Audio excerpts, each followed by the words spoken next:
د خبرونو سرټکی. په روسیه کې د ایران او افغانستان سفیرانو ترمنځ پر دوه اړخیزو اړیکو خبرې اترې.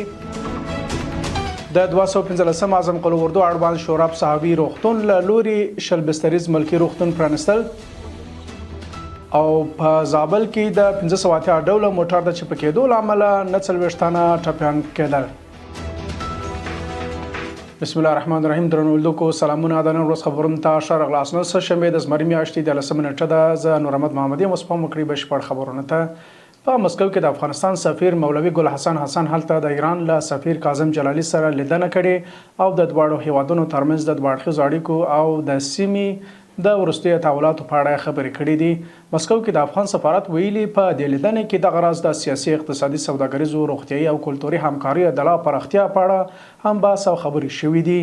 یاد سفارت زیاته کړې چې همدارنګه ښاغلي حسن او جلالي د دواړو هیوادونو ترمنځ د کنسولي همکاري او د تګ راتګ برخه کې د اسانتیاو د لاسه کېدو په اړه هم خبرې کړې او د دواړو سفارتونو ترمنځ پر همغږي او دوامدار اړیکو ټینګار کړی دی. دفاع وزارت ویلي چې د 215 اعظم قلو اردو اړوند د شورا په صحابي روغتون له لوري د کندهار هرات پر لویه لاره د عامو هیوادوالو لپاره شل بستریز ملکي روغتون د یو لړ ځانګړو مراسمو په ترڅ کې د 215 اعظم قلو اردو قومندان مولوي محمد ایوب خالد د شورا په صحابي روغتون قومندان ډاکټر نعمت الله امین لوري پرانستل شو.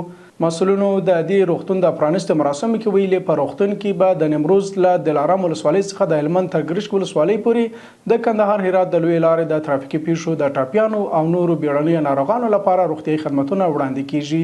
د یادونه وړ ده چې دغه روغتون د زړه ګراف، الټراساوند، نسایي ولادي، غاښونو لابراتوار او فارمسي څانګې لري. دفاع وزارت د کونړ زلزله ځپلو ته 14 کورونه جوړ کړل. دفاع وزارت د کونړ ولایت د نورګل ولسوالۍ په مزاردره کې د زلزله ځپلو لپاره 14 کورونه جوړ او ګټه اخیستنې ته سپارلي دي. دغه کورونه د 3.6 میلیون افغانۍ په لګښت په 6 میاشتو کې رغول شوي دي. او وروستي خبر د زابل ولایت په مرکز قلعت کې د 1500 ډوله مسافر وړونکي باس د چپه کېدو له امله 49 کسان ټپیان شوي. د زابل د عامې روغتیا رئیس ډاکټر میرویس افغان ویلي ټپیان روغتون ته لیږدول شوي چې له ډلې 3 تنو روغتیايي وضعیت نازک دی. دغه پیښه تېره شپه ناوخته د یاد ولایت د مرکز اړوند باکروزو سیمه کې رامنځته شوې ده. ترونه او د قدر وړ لیدونکو دا د نورو خبرونه له ملتیا مو نړۍ مننه. تر بیا مو الله ملس.